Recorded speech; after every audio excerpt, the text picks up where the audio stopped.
Hello students, in the last session we started chapter 3 of History Standard 8 and covered the following topics: establishment of East India Company, British and Marathas, subsidiary alliance and Chhatrapati Pratap Singh. Today we will continue that chapter only and cover the following topics. Number 1. Effects of British rule. Under that, dual government, parliamentary laws, civil services, military and police force, judicial system, then equality before law, economic policies of the British, land revenue policy, consequences of new land revenue system, commercialization of agriculture, and famine. Number 2. Development in transport and communication system. Number 3. Decline of traditional industries in India. Number 4. Development of new industries in India. And number 5. Social and cultural effects. So, with this part, our lesson will be over. So let's begin with the dual government. Dual means double.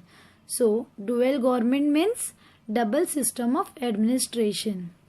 It was introduced by Robert Clive in 1765 in Bengal.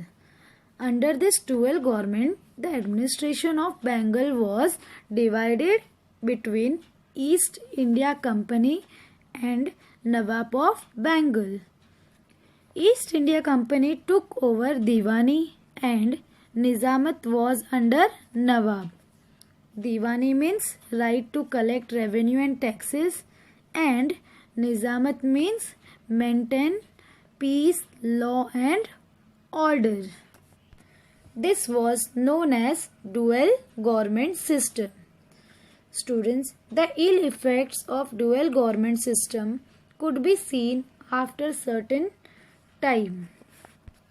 The company increased the taxes and money in the form of taxes went into the pockets of the company officers. The monopoly of trade in India was given to East India Company. This resulted into the downfall of Indian traders and merchants.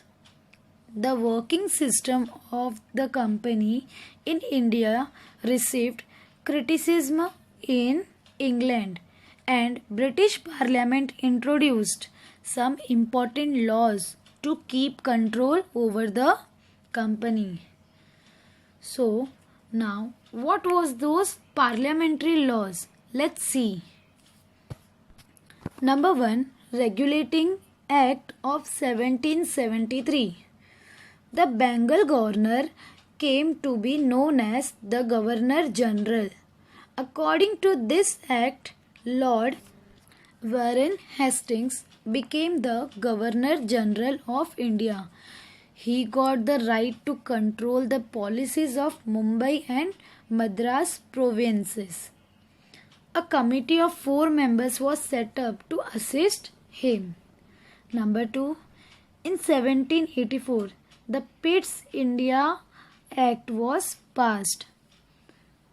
This act provided for appointment of a permanent board of control for better regulation and management of affairs of the East India Company in India.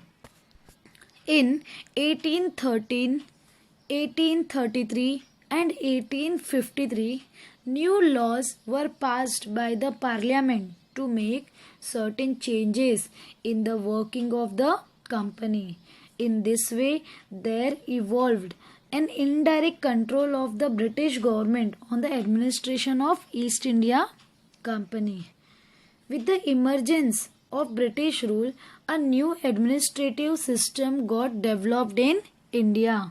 Civil services, military, police force and judicial system became the main pillars of British administration in India.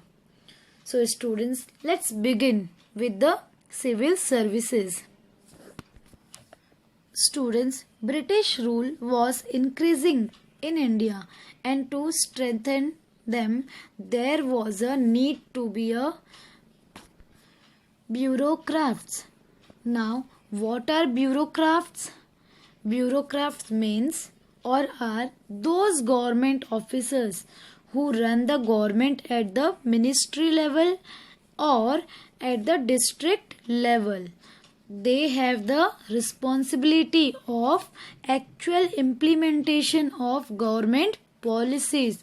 So, Lord Cornwallis introduced bureaucracy. Civil services became an important part of British government.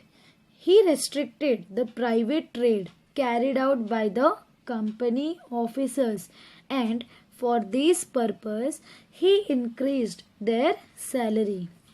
For the convenience of administration, he divided the British occupied territories into districts. The district's collector was the chief of district administration. He was responsible for collection of revenue, giving justice, maintaining law and order. The officers were also appointed through competitive examinations known as Indian Civil Services. Student, I think you heard about ICS. The full form is what? Indian Civil Services. Now the next one is what? The military and the police.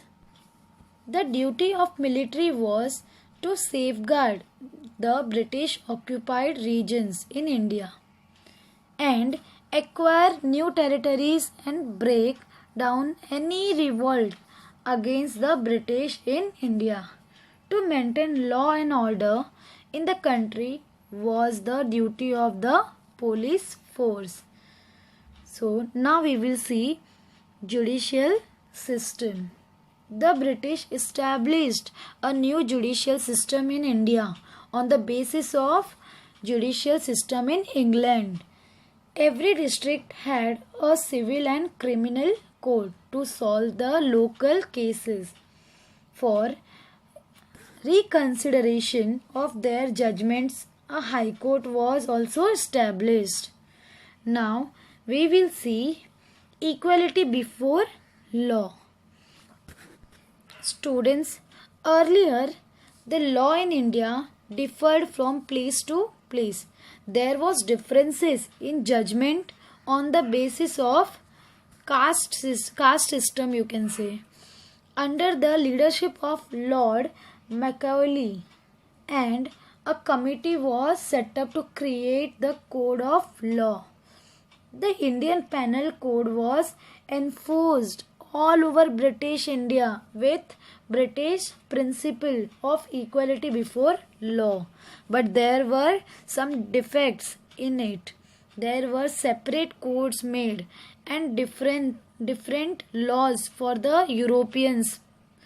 New laws were difficult to be understood by common people.